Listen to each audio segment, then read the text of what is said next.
যাদের নামাজ পড়ার সময় দুনিয়াবি চিন্তা মনে আসে বা নামাজে অমনোযোগী তৈরি হয়, তারা ভিডিওটি শেষ পর্যন্ত দেখার অনুরোধ রইল। হযরত আলী রাদিয়াল্লাহু তাআলা আনহুর কাছে একজন ব্যক্তি এসেছে। তখন লোকটা বলল, হুজুর, আমার নামাজে মন বসে না। নামাজে দাঁড়ালে আমার দুনিয়াবি নানা চিন্তা আসে। হুজুর, আমার এই নামাজ কি আল্লাহ তাআলা কবুল করবেন? তখন হযরত আলী রাদিয়াল্লাহু তাআলা আনহা বলেছেন, না, তোমার নামাজ কবুল হবে না। তখন লোকটা মনে অনেক কষ্ট নিয়ে চলে যাচ্ছেন। এমন সময় রাসূল সাল্লাল্লাহু আলাইহি ওয়াসাল্লাম এসে হযরত আলী রাদিয়াল্লাহু তাআলা আনহুকে জিজ্ঞাসা করলেন, ইয়া আলী, আপনার কাছে লোকটা কেন এসেছিল?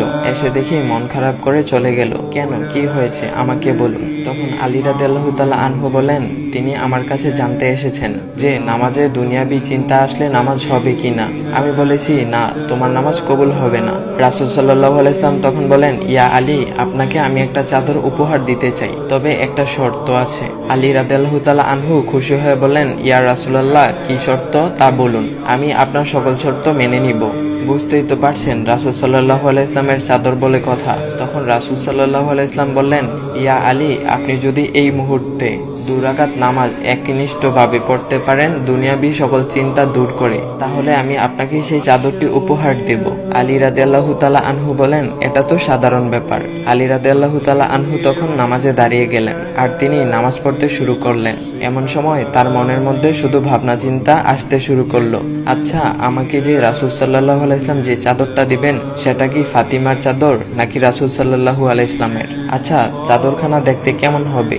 এই বিভিন্ন বিষয় নিয়ে ভাবতে লাগলেন। তিনি ভুলেই গেছেন যে দুনিয়াবি চিন্তা নামাজে আনতে রাসূল সাল্লাল্লাহু আলাইহি ওয়াসাল্লাম নিষেধ করেছেন। এর মধ্যে আলী রাদিয়াল্লাহু তাআলা আনহুর নামাজ পড়া শেষ। আলী রাদিয়াল্লাহু তাআলা নামাজ শেষ করে রাসূল সাল্লাল্লাহু আলাইহি ওয়াসাল্লামকে বলতেছেন, ইয়া রাসূলুল্লাহ, আমি আপনার শর্ত মেনেছি, এখন আমাকে চাদরখানা উপহার দেন। রাসূল সাল্লাল্লাহু আলাইহি ওয়াসাল্লাম বলেন, ইয়া আলী, আপনি কি একনিষ্ঠভাবে দুনিয়াবি চিন্তামুক্ত ছাড়া 2 রাকাত নামাজ পড়েছেন? তখন আলী রাদিয়াল্লাহু তাআলা আনহা মুচকি হেসে বললেন, না ইয়া রাসূলুল্লাহ, আমি আপনার চাদর নিয়ে অনেক কিছুই ভেবেছি। তখন রাসূল সাল্লাল্লাহু আলাইহি ওয়াসাল্লাম বলেন, ইয়া আলী, নামাজ তোমারও হয়েছে, আর তুমি যাকে নামাজ হবে না বলে ফতোয়া দিয়েছো, তার নামাজও আল্লাহ তাআলা কবুল করে নিয়েছেন। শোনো আলী, দুনিয়াবি চিন্তা দ্বারা নামাজ বাতিল হয় না, নামাজ মহান আল্লাহ তাআলা কবুল করে নেন।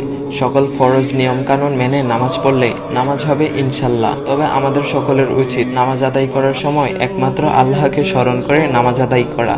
নামাজে দাঁড়ালে দুনিয়াবি চিন্তা মাথায় আসে, এটা শয়তানের একটা ফাঁদ। আল্লাহ তাআলা আমাদের সকলকে শয়তানের কুমন্ত্রণা থেকে হেফাজত রাখুক এবং সঠিকভাবে মনোযোগের সাথে নামাজ আদায় করার মতো তৌফিক দান করুক। সবাই বলি আমিন। চাইলে ভিডিওটা আপনি অন্যদের কাছে শেয়ার করতে পারেন, এতে অন্যদের ভুল ভ্রান্তি গুলো দূর হবে। তো গাইস, এমন ইসলামিক ভিডিও পাওয়ার জন্য ভাইয়ের আইডিটা ফলো করে দেওয়া যাও।